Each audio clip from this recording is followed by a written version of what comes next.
Okay, so now हम बात करेंगे एडियाबेटिक कांस्टेंट की। एडियाबेटिक कांस्टेंट क्या है? तो एडियाबेटिक कांस्टेंट जो होता है उसको गामा से रिप्रेजेंट करा जाता है, gamma. Now what is gamma? Adiabatic constant is nothing but CP by CV. CP by CV, CP और सीवी क्या हम देख चुके हैं, लेकिन अगेन लिखते हैं। CP is what? Molar heat capacity, molar heat capacity at constant pressure divided by molar heat capacity at constant volume।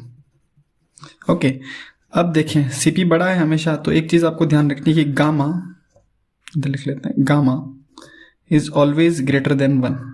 Gamma की जो वैल्यू रहेगी वो ऑलवेज ग्रेटर देन क्या रहेगी? 1। इसकी वैल्यू भी निकाल लेते हैं। तो गामा सी पी, जो मेयर्स रिलेशन है वो क्या है? C P minus C V that is equal to what? R. तो सी पी को हम क्या लिख सकते हैं? आर प्लस सी वी या सी वी प्लस आर। तो यहाँ लिखा C V plus R divide by what? C V. Further इसको सिंप्लीफाई करेंगे तो 1 plus R divided by C V. Okay, C V की वैल्यू अपन को पता है। C V heat capacity for isobaric process is what? F R by 2। इसको put कर देते हैं तो 1 plus R divided by F R by 2, ऊपर आ गया 2, आर से आर क्या हो गया? कैंसल। तो gamma is what? 1 plus 2 by F, where F is what? Degree of freedom. F क्या है? Degree of freedom.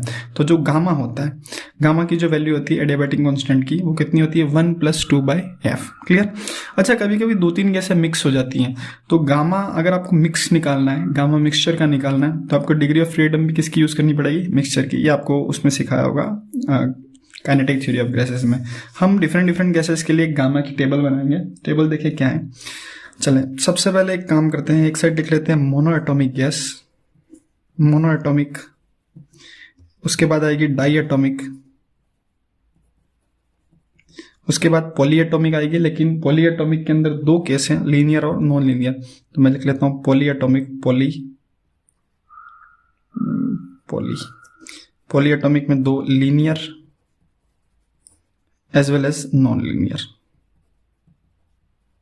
ठीक, इनके लिए कुछ कांस्टेंट की वैल्यू निकालते हैं। सबसे पहला CV, F R by 2।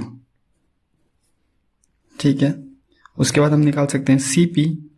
CP का जो फॉर्मूला है वो क्या है? CV plus R. और जो मेन हमको निकालना है that is known as adiabatic constant, that is equal to what? Gamma. जो एडियाबेटिक कांस्टेंट गामा है उसकी वैल्यू कितनी है? CP by CV. ठीक,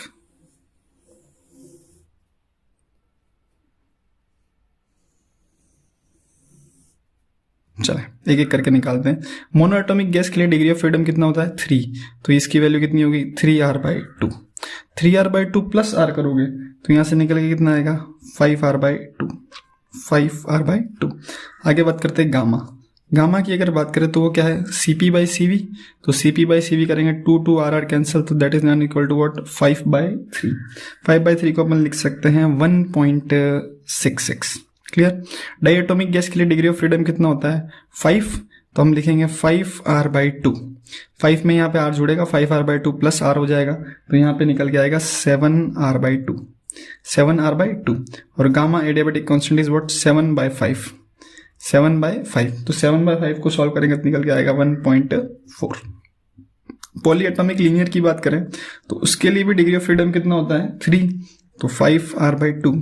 और अगर नॉन लीनियर की बात करोगे तो 6, तो 6r बाई 2। अगेन यहाँ पे सीपी लिखना है। CP is what? CV plus R. CV is what? 5r by 2 plus का r जुड़ेगा तो यहाँ निकल के आएगा 7r बाई 2। फिर यहाँ पे r जुड़ेगा तो कितना हो गया? 8r by 2। रेशो लेंगे गामा का तो 7 बाई 5 सेम, इसकी वैल्यू भी कितनी है? 1.4।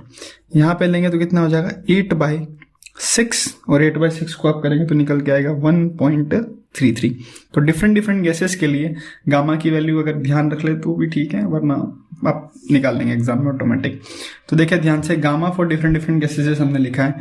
तो यहाँ से एक चीज और बोल सकते हैं कि गामा एडियाबेटिक कांस्टेंट का, जो एडियाबेटिक कांस्टेंट की वैल्यू कौन सी गैस के लिए ज्यादा होती है? तो गामा सबसे ज्यादा किसका है? 1.66, that is what? Mono atomic gas. तो gamma mono atomic is greater than gamma diatomic, और डाइएटॉमिक और पॉलीएटॉमिक लीनियर दोनों का क्या है, same, is greater than gamma polyatomic non linear, non linear. तो it's all about gamma. Thank you.